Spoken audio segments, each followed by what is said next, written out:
Client onboarding is one of those things that can either set your business up for long-term success or quietly kill client trust before the first deliverable is ever sent. Over the past 3 years, I've been brought in by several companies to rebuild their systems, including a company doing over $1 million a week to rebuild their entire onboarding process from the ground up. I've also been able to build onboarding systems for my own companies that allowed us to sustain a 1% churn rate. And I'm not saying this to flex.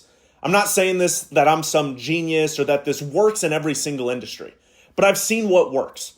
I've fixed what's broken, and in this video, I'm going to show you exactly what you need to know to structure an onboarding process that helps you retain more customers. So if you want less chaos, more clarity, and clients that actually stick, watch this video until the end and let's get into it. Now, before I share my screen and show you the actual framework of how this works, you first have to understand why most onboarding breaks. Now, most people treat onboarding as an afterthought. Maybe a couple of emails, a Zoom call to get them onboarded. But what you have to understand is the psychology of what happens after someone purchases your product. Now, what happens is that when they purchase, they are at peak doubt mode. Right? They have buyer's remorse almost immediately after they hit the checkout button. Some get very excited, but most people have extreme buyer's remorse. And this happens over the course of the first 72 hours of them having access to your product. So if you understand the psychology that most people that purchase are going to immediately regret their purchase, you have to be over communicating during that 72-hour window. Now, it's just pure human psychology, right? There's a massive dopamine spike when someone purchases a product, but then they crash. And they always crash within that first 72 hours. Some is faster, some may take a little bit longer, but almost every single person has buyer's remorse. Think about it. When was the last time you purchased a product? Did you always get super excited? Or after that credit card swiped or after the purchase was made, you said, did I really need this? Most people are in there. Most people don't fully get excited about what they purchase. They have immediate buyer's remorse. So you have to have that inside of your head when you're doing your customer onboarding. So if you're not over communicating during this window, buyer's remorse even kicks in more. It starts really amplifying because now they're confused. And remorse leads to confusion. As soon as I regret a purchase, if I don't know clear-cut actions, it's going to lead to confusion, which leads to more cancellations, which leads to more chargebacks, no referrals, and zero lifetime value of the customer, which is all things that as a business owner, you really cannot afford. You want to increase your lifetime value. You want to decrease chargebacks. You want to increase the word of mouth. And that's exactly what structuring a proper onboarding does for your company.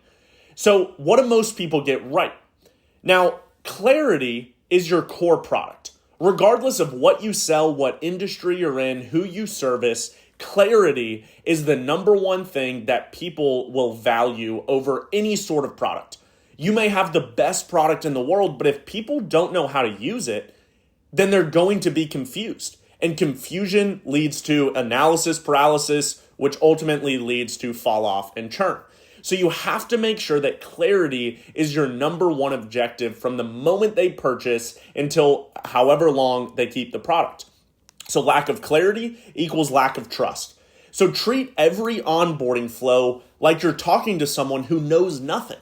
I see too many people when you purchase a product, they treat them like they've been in the industry forever. They probably haven't. That's maybe why they're even purchasing your product. So you have to treat every single person like they know nothing. Because the super tech savvy individual that comes in, the one that knows everything, is still going to look at that onboarding flow very simplistic, right? But someone that doesn't know anything, you want to cater to them because now it's duplicatable across any customer that signs up. So you want to make sure that you craft your onboarding flow as if no one knows. So unclear steps leads to mental friction, which leads to churn. So you have to understand that when you're crafting your onboarding flow. Now, the other thing that you have to do and absolutely nail is have an SSOT, right? A single source of truth. And I didn't know what this was until, 3-4 years ago, but it absolutely revolutionized the way that customers interact with us, is having a single source of truth. Why? Because most people in business have 5 different locations where people can communicate with them. Maybe it's email, text, it's, a chat widget. Then they have to send messages. They send the assets to a Google Drive folder, which gets imported into a Notion. There's so many locations that don't work, right? It creates more confusion. So now that you understand what breaks in most onboarding processes, how to kind of change the mindset when you're building your own, and you know a couple key assets of what you need to build, let's jump in. I'm going to share my screen and go through an actual framework that I use for every single onboarding process that I built. So let's jump into it. So this is the exact framework I use, whether I'm doing it for a small time mom and pop shop agency, or I'm doing it like I did for a company doing $1 million a week in sales. This is the exact framework that you always use.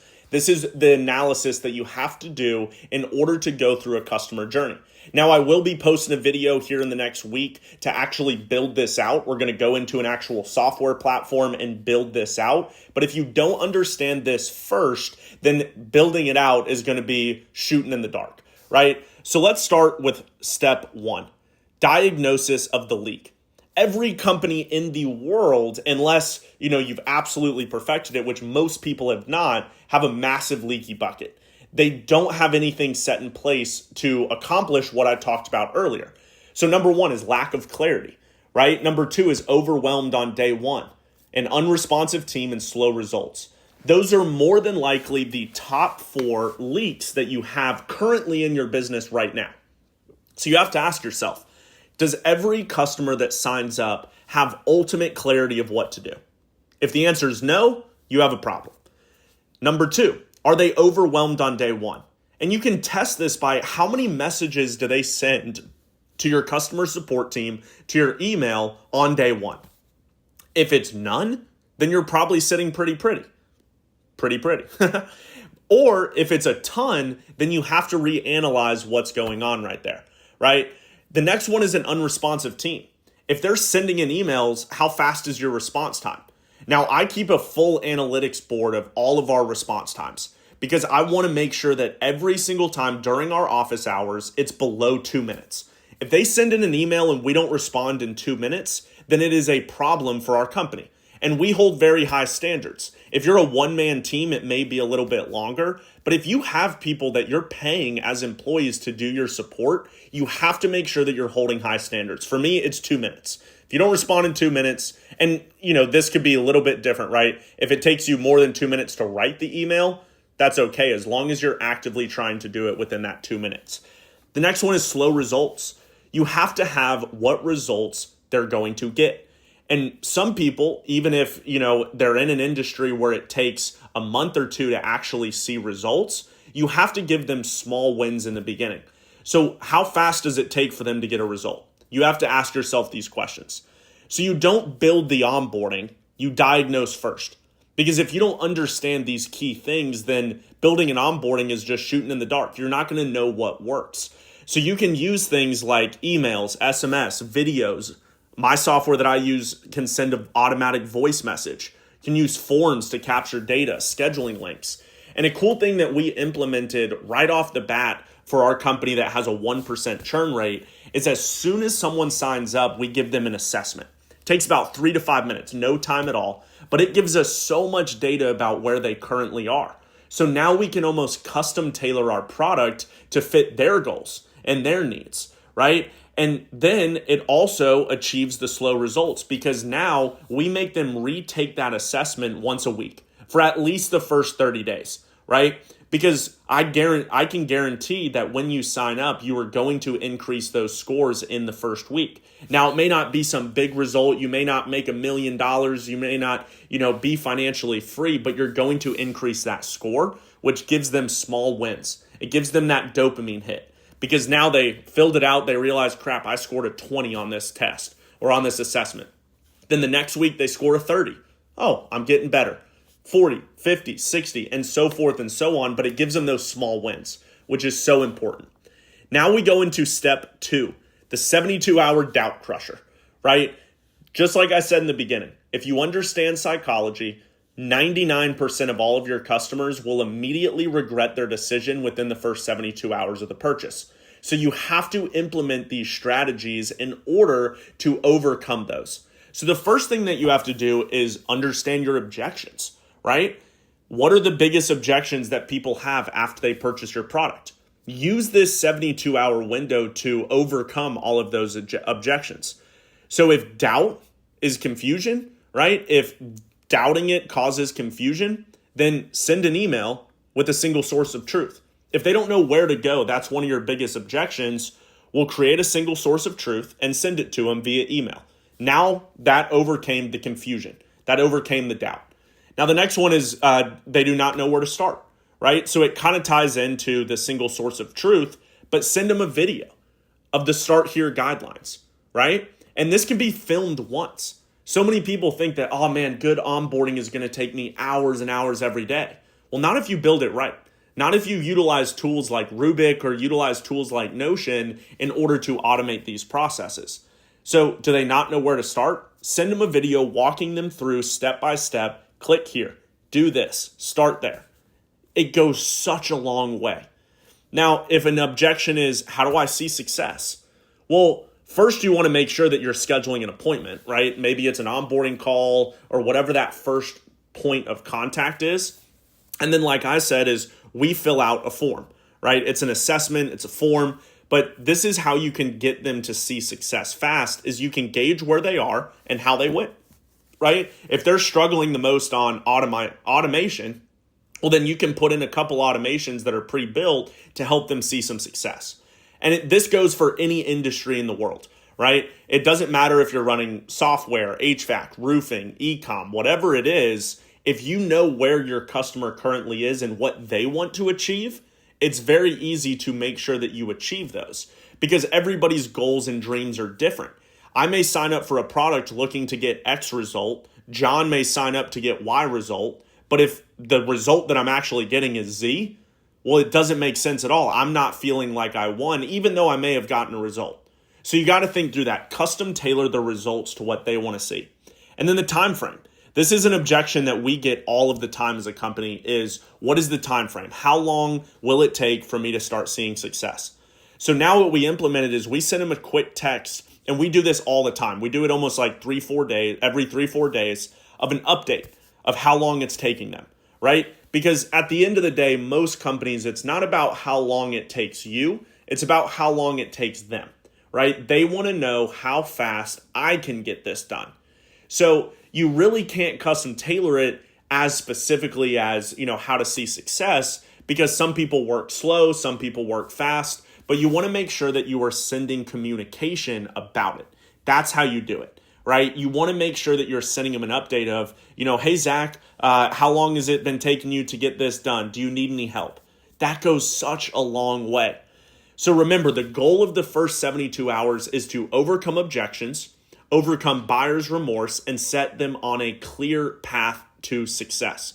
Very important. If you can nail these 3 things in the first 72 hours, you're going to be so blown away by how much less people actually cancel or file a chargeback. Because now you overcame their objections, their buyer's remorse, they're excited about the product, and you set them on a clear path. And always remember, always keep in the back of your mind, confusion creates churn. If they are confused, they are going to cancel. I don't care how good of a product you have. I don't care how smart you are, how long you've been in the industry. If your customers are confused, they will cancel and they will never refer anybody else. Just remember that. Now, step 3, behavior-based mapping. Now, this is very important because this is where you really have to understand the data of what's going on in your business. And you can do this through a million different ways. The softwares that I use all keep track of it for me. I use like a software like Rubik Management, which is phenomenal. Notion does a good job on it. Slack is great for communication. But you have to understand your analytics. So if usually, and this is just a framework, right? Understand your analytics first. But let's say on day 10, most people are asking, where are my results? Or maybe on week 2 is when you have the most cancels and drop-offs. Maybe by week 4, if they feel good, right? Or if they got the result. So let's walk through this. So let's say on day 4, most people are confused about the next steps. Maybe you nailed the first 72 hours, but the next steps are getting a little bit confusing to people. Well, now what you want to implement is send them an email with the next steps on day 4. It's not rocket science here, guys. If there is a problem that usually happens on a specific day, overcome the objection before it actually happens. Because if most of your customers are thinking by day 4, man, I don't know what to do next, send them an email, and then they're going to realize, oh, these guys have done this before. This is professional. And let's say by day 10, they want more results, right? Well, what I always do is I schedule an appointment with them. Maybe you don't have time to schedule an appointment, but most people want to see results, but they don't realize the results that they already have. They want to get results, but they don't realize what they've already got, right? So this is why I do it on a call, because we can go through their platform. We can go through the analytics and actually go through of saying, look, you actually did get a result here.